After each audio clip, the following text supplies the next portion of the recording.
Well, big day tomorrow. It's the end of your Monday, and tomorrow is finally the time where we will get to see a budget from this Liberal government.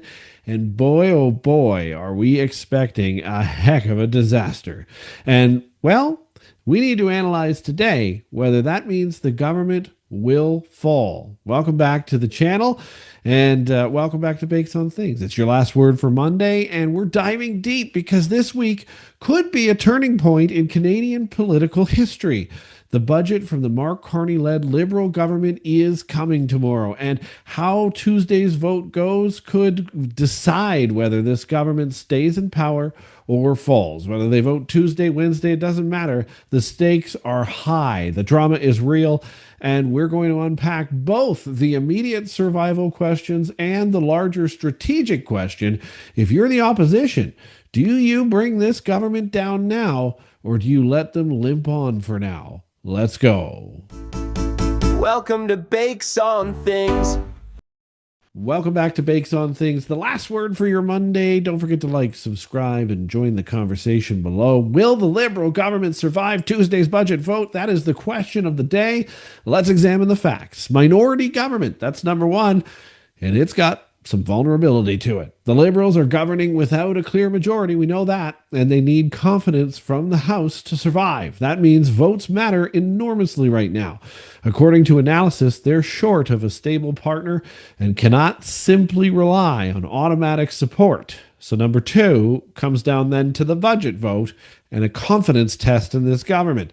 The upcoming budget is not just policy, it's under the rules of parliamentary democracy, which means that in Canada, a failure of the budget vote is a loss of confidence automatically in this government and will typically trigger an election.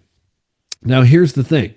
We've got opposition posture that's a little bit uncertain. The Bloc Québécois has already signaled that it will oppose unless demands are met. The NDP are hedging because they're an absolute disaster right now, and the Conservatives have not committed to bringing the government down just yet, at least not publicly.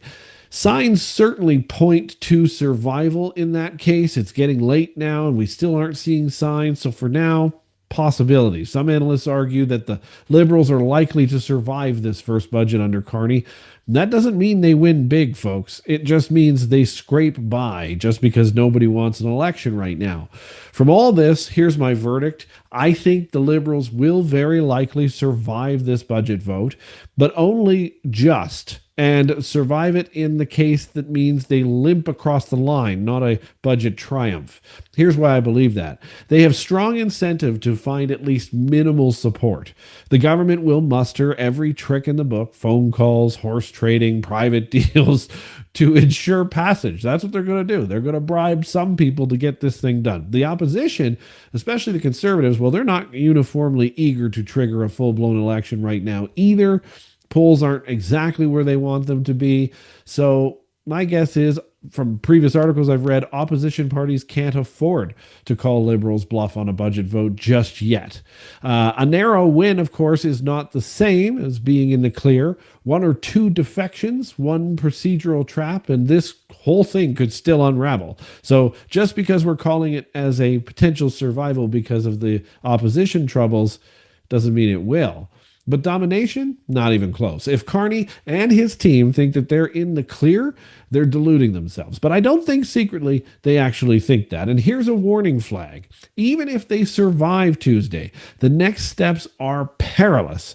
The budget implementation legislation lies ahead. The opposition can constrain the government via committees, amendments, and delays. So anything that's in this budget may not ever get done anyway.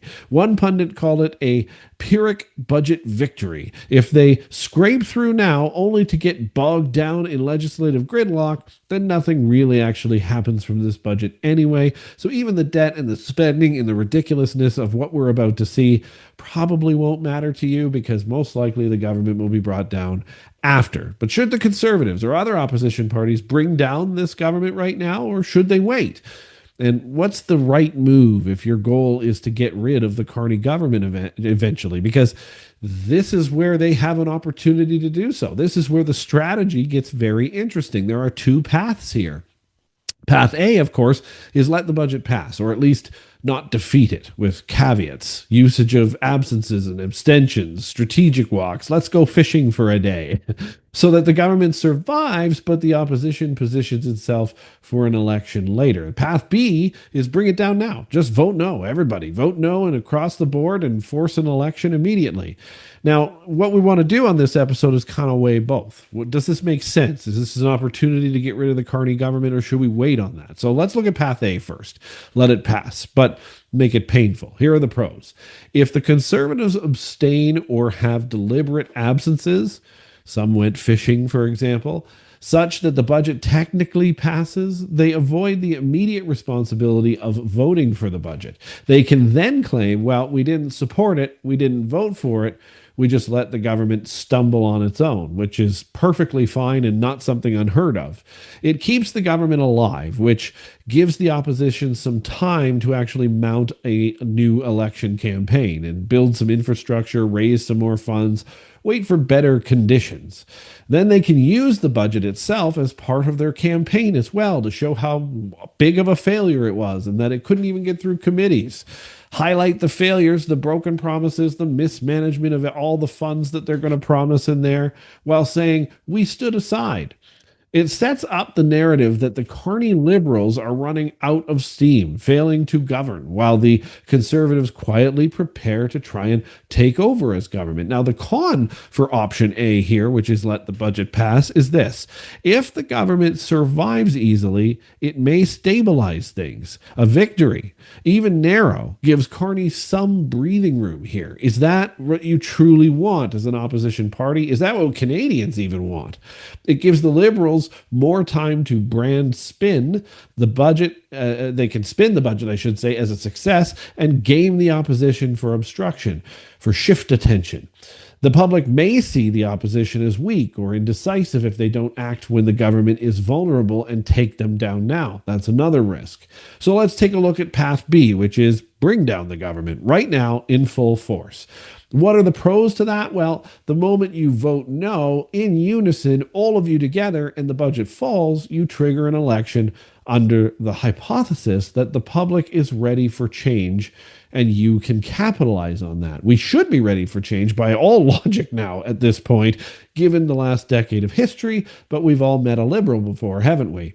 You force the Carney Liberals into a campaign on their budget record, which is good, rather than letting them campaign later from the comfort of governing. If you believe your party is at its high point right now, you've got enough resources, polling looks good, fundraising's in good shape, then striking now may deliver majority advantage, but we don't know that. So here are the cons of that path B, which is triggering an election right now. Elections are high risk. Economy, arbitrary external events, leader performance, media narrative. If you lose, you may be stuck in opposition for years to come. If the public thinks the timing is wrong, voter fatigue will set in, especially if another election feels premature. If you force the issue now and the budget falls, you're immediately in campaign mode, perhaps before you're fully ready. Now, we have seen some interesting press conferences and things done in front of students, both Pierre Poilievre and Mark Carney lately, that signal maybe there is a chance path B will go forward. Which path is the right one that you want for the government right now? In my view, path A is probably the smarter play for now, which is to not bring things down, and here's why. The evidence suggests the Liberals likely will survive the vote already anyway. Articles are saying this. They're saying they're likely to survive and urge opposition not to call their bluff. So going for path B, which is a sure defeat, risks mistiming. By allowing the budget to pass or settle for a narrow passage with people just abstaining from voting, while engineering defections and absences, the Conservatives can actually set the stage for later. They can campaign on the budget misery that was caused by this budget, the misgovernment, and the deficits that are clearly going to be huge. They can position themselves as ready, but not as trigger happy, which is kind of a positive in one way. They avoid the optics of voting yes for the budget, which they hate, while avoiding the chaos of forcing an election when the advantage may not yet be maximized right now, according to polling. And meanwhile, if Carney emerges as weak anyway, governments that survive by the skin of their teeth are damaged goods. The opposition can then move in later on other things and bring down this government when the public mood is even more sour toward the government. You could wait for that, but with a caveat. Path A only works if the opposition commits to doing the absence abstention trick. That's the only credible way to go path A, and it ensures the vote passes, but just barely. If they allow too many members to vote against, or if they screw up attendance, the budget could accidentally fail, which might hand them the election anyway, but hand it to them on bad terms. So for the Conservatives, the key is coordination. Avoid making the vote about them. Make it about the country. Make it about the budget itself. Make it about Carney's failures. That's fine. Let the Liberals hang themselves with this budget. Then strike when the mood is right, when Canadians agree across the board. Perhaps when the next major mishap happens, or when polling begins to peak the other way again. Bring down the government. There are ways to do this and to do this properly. I'm not sure bringing down the government on this budget is the right way or gives the Conservatives a big advantage. But here's the bottom line. The Carney government is vulnerable. The budget vote could take them down, but only if the opposition acts decisively and synchronizes. The odds based on current reporting are that they will not be taken down. Tuesday, the Liberals will survive just barely as they appear prepared and the opposition appears cautious. They are only appearing prepared, though, by the way. I don't think the Liberals are ever actually truly prepared. If you're the Conservatives, though, and you really want to end Carney's time in office, you hold off for now at least. Let the budget pass narrowly, let it fail, accumulate the narrative and the ammunition you need for an election, then bring the House down later when you've created the conditions for actual victory and not make it so questionable right now, not just for survival. If the Conservatives and others prematurely crash the budget, they may hand the Liberals a campaign boost, the victim narrative, right? They brought down the government at a time when nobody wanted an election, or expose their unpreparedness, perhaps. But if they play it as the budget we didn't vote for, but we let him have it anyway scenario, they maintain moral high ground and keep the initiative.